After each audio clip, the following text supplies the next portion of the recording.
Fala pessoal, eu sou o professor Spider e continuamos falando dos componentes imunes inatos que nós vamos ter nas nossas respostas imunológicas. E nesse vídeo vamos fechar a discussão sobre basófilos e mastócitos. Se você quer saber como que essas células de fato trabalham, quais são os seus mecanismos efetores, é só ficar comigo que após a vinheta a gente começa. Bora lá!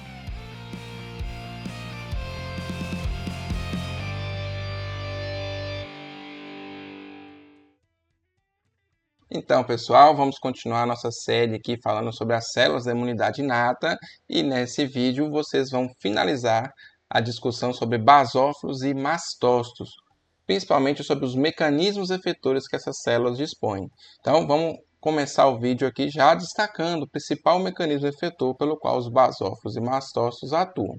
Mas para aproveitar melhor as nossas imagens, tem um videozinho também para esse vídeo, vou aqui tirar a minha imagem para vocês explorarem da melhor qualidade possível desse slide, beleza?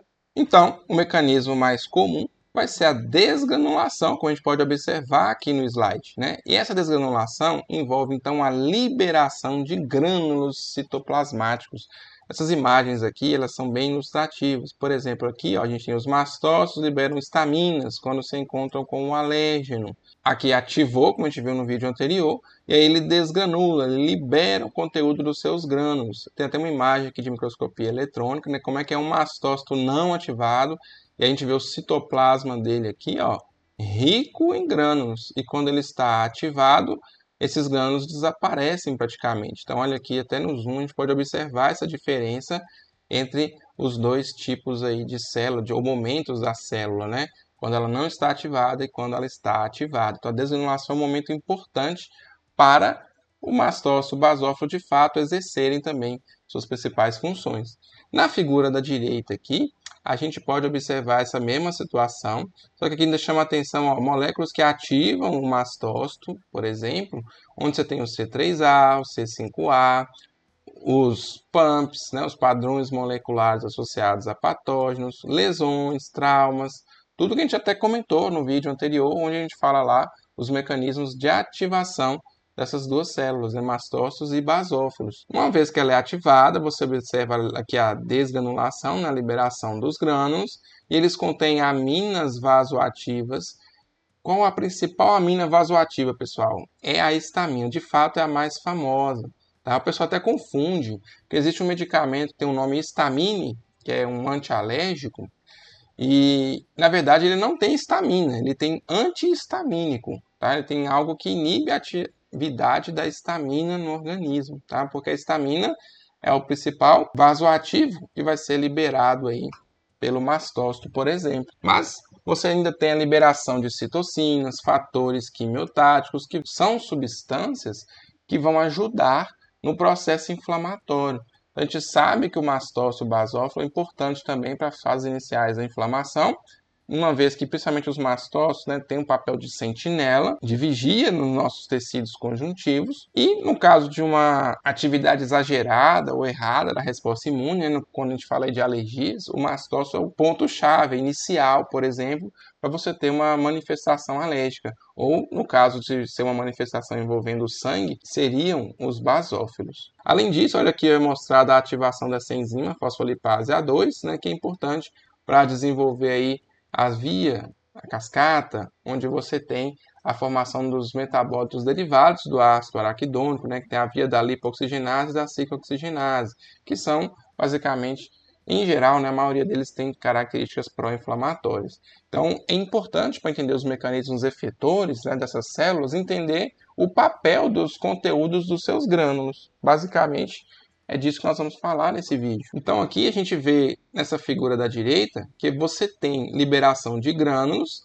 e os seus efeitos, e esses grânulos eles são pré-formados, ou seja, estavam prontos antes do processo de ativação, e a gente tem também grânulos que são recém-sintetizados, onde você tem a formação aí de mediadores pró-inflamatórios, especialmente esses aqui derivados, né, do ácido araquidônico, como os leucotrienos, as prostaglandinas e os tromboxanos.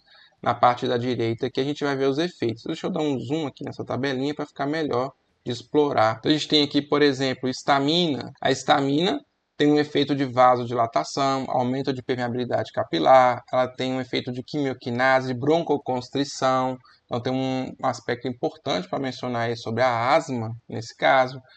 Você tem aqui proteoglicanos também sendo liberados, eles ajudam a ligação às proteases, né, que você tem nos grânulos. Proteases neutras, como mencionado aqui nos proteoglicanos, elas ativam o C3. O C3 é um componente importante para o complemento. Então, de certa forma, a gente está observando aqui vários mediadores que têm a habilidade de induzir processos de inflamação, né, vasodilatação, aumento de permeabilidade. De fato, o principal mediador que a gente vai ver aqui pré-formado vai ser a histamina. Para não tomar muito detalhamento aqui de todos os mediadores, vou focar na histamina, mas é importante lembrar, tem interleucinas também, cada interleucina a gente até tem um vídeo aqui falando dessas interleucinas, cada uma vai ter um papel importante também na resposta imunológica, mas geralmente são pró-inflamatórias. Interleucina 3, 4, 5, 6 tem esse papel pró-inflamatório também, e muitas vezes até interferem em outras células que podem vir a ajudar no processo inflamatório que envolve esses mastócitos. Entre os recém-sintetizados, também no videozinho que eu fiz aí sobre os mediadores inflamatórios, né, eu falo um pouco mais sobre eles. Eu vou deixar o cardzinho aqui caso vocês queiram explorar mais sobre isso. Você tem aqui os leucotrienos e prostaglandinas e tromboxanos. Leucotrienos são vasoativos, então eles também promovem a inflamação, promovem a vasodilatação, aumento de permeabilidade capilar, causam broncoconstrição, quimiotaxia. Leucotrienos são os principais mediadores aí na asma. Então, a broncoconstrição, o efeito observado por os leucotrienos vai ser especialmente importante na doença alérgica aí da asma. Prostaglandinos e tromboxanos também agem na musculatura brônquica, atuam na agregação plaquetária e causam também vasodilatação, né? O que tem associação com o processo inflamatório. Acabei pulando aqui, né, mas vale a pena mencionar, tem o ECF, que é o fator quimiotático de eosinófilo, naturalmente ele atrai eosinófilo. A gente vai ver que eosinófilo, lá no vídeo de eosinófilo a gente fala do seu papel na alergia, então é outra célula que tem um papel importante no processo alérgico. E o NCF, o que é o NCF? É o fator quimiotático de neutrófilo, então atrai neutrófilos. Então, em alguns processos alérgicos, ou em alguns tipos de inflamações crônicas influenciadas pelo TH2, neutrófilos também podem vir a aparecer. E isso se deve muitas vezes porque você tem a produção e a liberação desses fatores quimiotáticos. Aqui você tem o GM-CSF também sendo liberado. Esse aqui estimula a formação de macrófagos, então num processo também que pode vir a se cronificar, né, de uma inflamação, o mastócito acaba estimulando a produção de mais monócitos que virão a se formarem macrófagos inflamatórios que vão participar aí, muitas vezes de inflamação crônica, como a gente viu também nos nossos vídeos sobre macrófagos. Bom, tem um videozinho aqui para apresentar para vocês. Deixa eu só apagar os marcadores. Vamos entender o que acontece aqui. A gente vai ver aí a entrada, né, de alérgenos na superfície aí da mucosa nasal. Então, isso aqui é uma substância alérgena. E uma célula apresentadora de antígeno, também tem um vídeo aqui dessas células, né?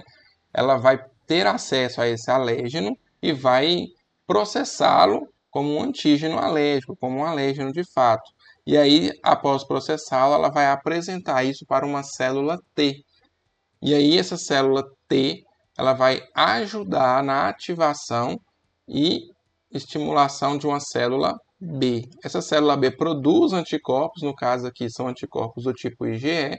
Esses anticorpos são produzidos, são liberados e vão se aderir aos receptores de IgE, como a gente mencionou no nosso vídeo lá de ativação. E aí a gente fala que esse mastócito, esse basófilo, eles estão de fato sensibilizados. Então, essa fase inicial aqui que esse vídeo aborda é a famosa sensibilização, onde a gente fala disso aí com mais detalhes no nosso vídeo também sobre doenças alérgicas, hipersensibilidade tipo 1. Vou deixar o cardzinho aqui, se vocês quiserem explorar um pouco mais sobre isso e as células envolvidas nesses distúrbios. Então aqui a gente tem então o mastócito sensibilizado, e uma vez que no segundo contato esse mastócito entrar em contato com o alérgeno, ele vai desgranular, vai liberar esses grânulos aqui contendo esses mediadores químicos que a gente já mencionou nesse vídeo. E aí um segundo contato com o alérgeno já vai ativar essa célula, ela já vai praticamente promover o processo inflamatório e gerar o quadro clínico da alergia, né? Uma vasodilatação, um aumento de permeabilidade, promovida aqui, por exemplo, pela ação da histamina, né? Então aqui tem o receptor da histamina nos vasos sanguíneos, a histamina vai ativar um processo de vasodilatação e aumento de permeabilidade. É por isso que você pode ter, por exemplo, formação de edema, coriza, né? Uma vasodilatação pode ser observada principalmente na parte cutânea, né? Quando há uma alergia na pele, você observa a vermelhidão. E aqui o vídeo mostra ainda o efeito do antihistamínico. Olha lá o que ele faz. Ele bloqueia o receptor de histamina e aí a histamina não age e isso aí inibe a manifestação alérgica, né, para que ela não ocorra de fato. Nesse vídeo aqui a gente consegue entender a importância de todo esse mecanismo envolvendo os mastócitos para que eles promovam, no caso, reações alérgicas ou mesmo a resposta imune inicial para algum possível agente agressor que invada o nosso corpo também. Muito bem, então para finalizar, a gente vai retomar aquela frase do início dessa série sobre os mastócitos e basófilos para a gente completar. Acho que agora ficou fácil. Olha lá, complete aí. O principal mediador inflamatório liberado pelos mastócitos nas reações alérgicas é a... 2 segundos para vocês responderem. Muito bem, acertou aquele que respondeu histamina. Acabamos de falar sobre ela, né? Então, o principal mediador inflamatório nas reações alérgicas aqui vai ser a histamina. Geralmente você sempre associa histamina com esse grupo de células. Mais uma atividade aqui. Basófilos são encontrados principalmente nos tecidos, enquanto mastócitos circulam no sangue. Verdadeiro ou falso? 2 segundos para vocês responderem. Muito bem. Quem respondeu falso acertou a questão. Aqui está trocado, né, gente? Então, os basófilos são encontrados principalmente não nos tecidos, mas sim no sangue. E os mastócitos não circulam no sangue. Os mastócitos são encontrados nos tecidos. Então, está invertido aqui, mastócitos e basófilos, ok? E se você gostou desse vídeo, gostou dessa série sobre os basófilos e mastócitos, se eu contribuir para o seu aprendizado, por favor, deixa o like, isso ajuda bastante o canal. Comenta aí qual desses mediadores você acha que vai ser o mais relevante para as respostas inflamatórias.